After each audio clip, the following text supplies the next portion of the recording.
Veliki pozdrav i dobrodošli na moj kanal Just with Slađano. Danas sam napravila za vas baklave. Ali kakve baklave? Baklave sa makom. Znam da svi volite baklave sa orasima, ali verujte mi, ove sa makom uopšte ne zaostaju od ovih tradicionalnih sa orasima. Čak su i po meni dosta sočnije, dosta onako mesnatije, pogotovo ako ste ljubitelji maka. Ja mislim da bolji recept od ovog nećete naći. Voljela bih da ostanete sa mnom do kraja i da pogledate kako smo zajedno napravili ove savršene baklave.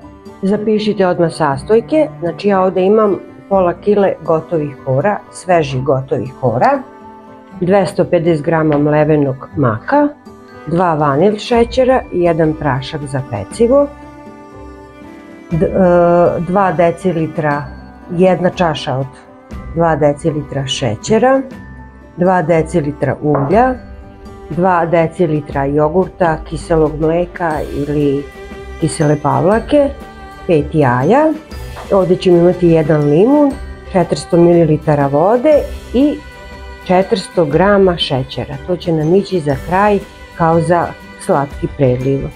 Ukoliko niste stigli da zapišete sastojke, bit će sve dole u opisu videa.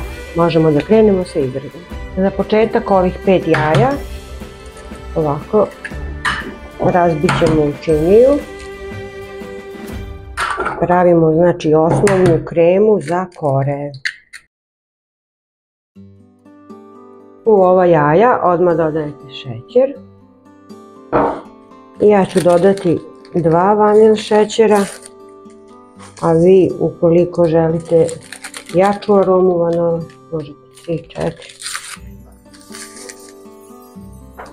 Potrebno je da se ovo sad dobro izmiksa u gustu smesu.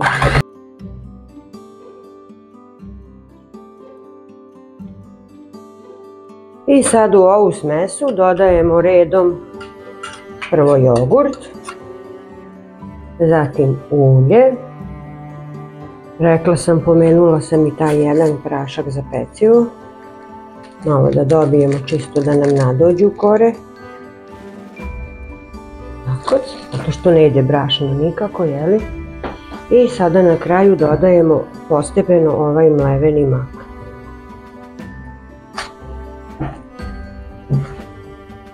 Evo, pogledajte kako fino smesa kreće da se sjedinjuje. Nama će trebati ona fina, gusta smesa kako bi baklava bila sočna. Evo, dodat ću još.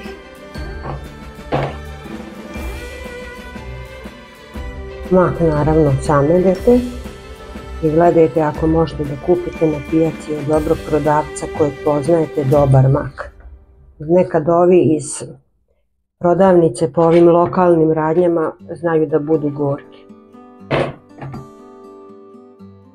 Kod nas u Zrenjaninu to je 2-3 bake na pijaci koje zaista imaju dobar mak i onda obično gledam da to bude.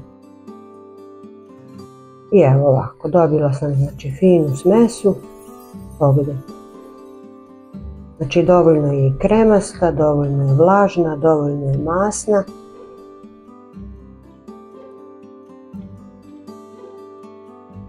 I sada ćemo ovu smesu ređati u kalup. I evo, ovaj pleh dimenzije 30x18 je moj. Znači vi nađite neki vaš koji će vam odgovarati i njemu ćete prilagoditi kore. Znači prvo ću namazati malo donji deo pleha, malo sasvim, i sada ja ću ove kore ovako pokušati da savijam kakav mi je pleh. Znači idu po 2 kore. Znači stisnete ovako 2 kore, prilagodite svom kalupu i namažete uljem. Možete i otopljenim margarinom ili puterom, sve jedno. I onda jednu određenu količinu kreme nanesete. i poravnate.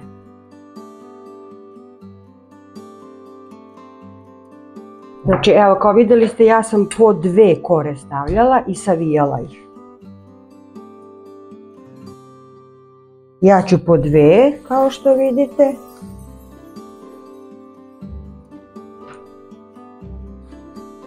A vi ćete prilagoditi već vašem plehu. Ako vam pleh bude dovoljno velik, onda ćete stavljati samo jednu.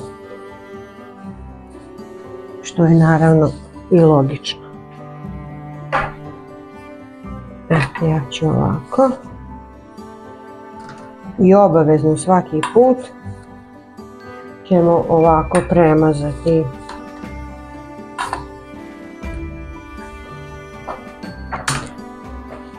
I opet ide red ove fine kreme od maka.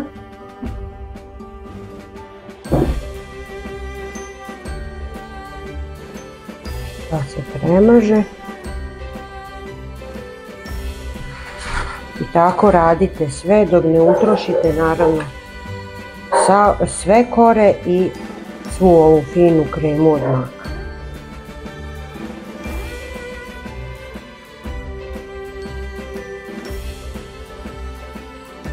Evo, posljednja kora je gotova sa filom i sad ova kora koja je ostala posljednja za kraj, nju ću nekako složiti i staviti na vrh.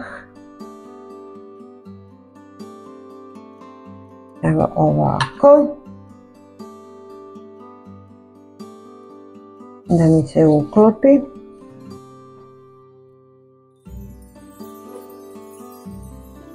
Fino. Malo ću podvući ovako. Rernu sam stavila da se greje na 190 stepeni. Ja ću ovu baklavu peći nekih pola sata, ali prije nego što je stavim u rernu, bilo bi najbolje da se prvo iseče. Znači, oštar nož i otprilike napravite kocke kakve biste vi željeli. Da li će to biti veće, manje.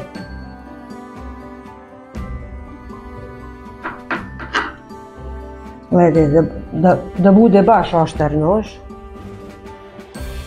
Posle kasnije će biti teže da se seče.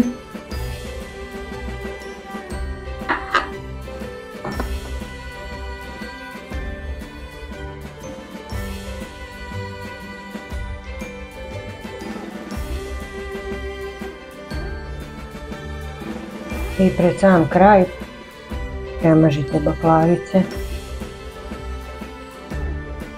I rekla sam, znači 190 stepeni oko 30 minuta. S tim što ih malo otvarajte rernu, s vremena na vrijeme proveravajte. Dok se ovo bude peklo, ja sam već rekla da ću praviti šerbet, gusti sirup od 400 ml vode, 400 g šećera i jednog limuna.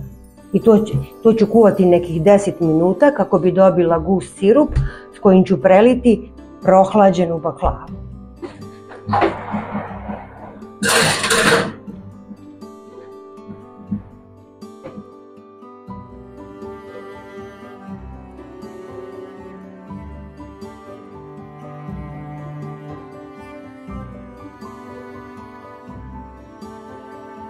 Evo, pogledajte, znači pekla sam je 35 minuta na 190 stepeni.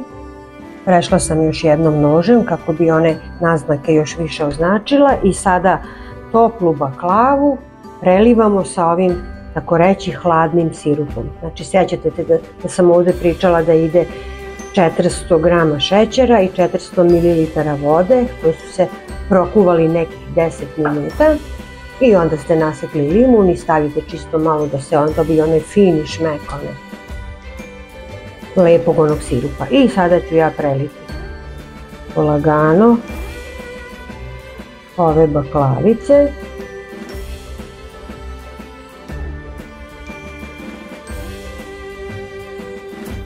Sad nakon ovog treba će jedno, pa dobrih sat i po da mi se skroz ohlade ove baklave. Pa ćemo onda naravno probati. Uvijek ovako limun kad ostane stavite sa strane. Jer slatko i kiselo se vole. Pa što ne bi ovdje.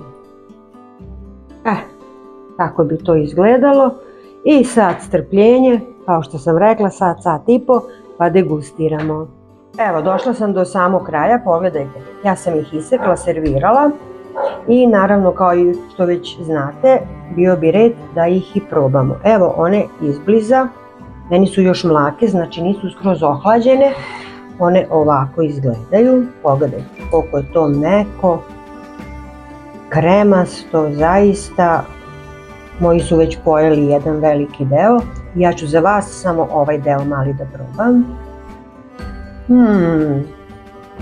Ljudi moji, bolje od svake torte. Ja bih vas na samom kraju zamolila da zapratite moj kanal. Naravno imat ćete u opisu videa sve detalje šta je potrebno. A vi ostanite sa mnom i u sljedećem videu. Dajte mi komentare, sugestije, pišite šta biste voljeli da pravim. Ja sam tu za vas, a vi budite tu za mene. Ćao!